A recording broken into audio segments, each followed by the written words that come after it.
काश मैं कहीं और होता, लेकिन तुम मुस्कुराते हो।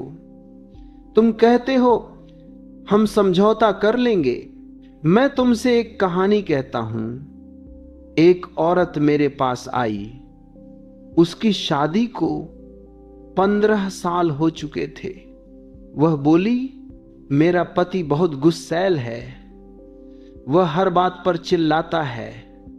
वह मुझे गालियां देता है, लेकिन मैं समझौता कर लेती हूं।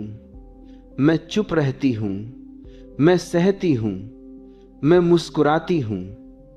मैंने कहा, झूठ मत बोल, तू मर रही है। वह रोने लगी। वह बोली, हां, मैं हर दिन मरती हूं। मैं सुबह उठती हूं और सोचती हूं आज फिर वही होगा। मैं रात को सोती हूं और सपने में भी डरती हूं। मैंने कहा, समझौता छोड़, या तो प्रेम कर या चली जा। वह चली गई। 3 महीने बाद वह लौटी। उसने तलाक ले लिया था। उसकी आंखों में चमक थी। वह बोली, अब मैं सांस ले सकती हूं। अब मैं सुबह उठती हूं और खुश होती हूं। अब मैं शाम को घर आती हूं और स्वतंत्र महसूस करती हूं। मैंने कहा, अब तू समझ गई। समझौता प्रेम का कब्रिस्तान है, और तूने अपनी कब्र से बाहर निकलकर जीवन चुना। दूसरा रूपक, समझौता एक धागा है। पहले तो पतला लगता है। तुम सोचते हो बस थोड़ा सा समझौता, लेकिन धीरे धीरे वह धागा मोटा होता जाता है। वह रस्सी बन जाता है।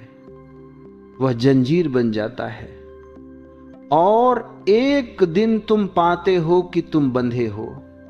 तुम हिल भी नहीं सकते। तुम चीखना चाहते हो, लेकिन आवाज नहीं निकलती। मैं तुमसे पूछता हूं, क्या प्रेम में समझौता होता है? प्रेम तो कहता है, तू जैसे है मैं तुझे वैसा ही स्वीकार करता हूं। प्रेम तो कहता है, तेरी हर बात मुझे प्यारी है। लेकिन शादी में तुम कहते हो, तू बदल, तू मेरे जैसा बन। यह प्रेम नहीं, अहंकार है। यह प्रेम नहीं, नियंत्रण है। रोज सुबह 15 मिनट बैठो, अपनी सांस देखो। अब अपने साथी का चेहरा याद करो। पूछो, मैं किसके लिए समझौता कर रहा हूं? जवाब आएगा, उसे लिखो। फिर पूछो, क्या यह प्रेम है?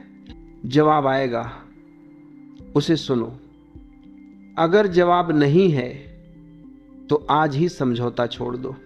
समझौता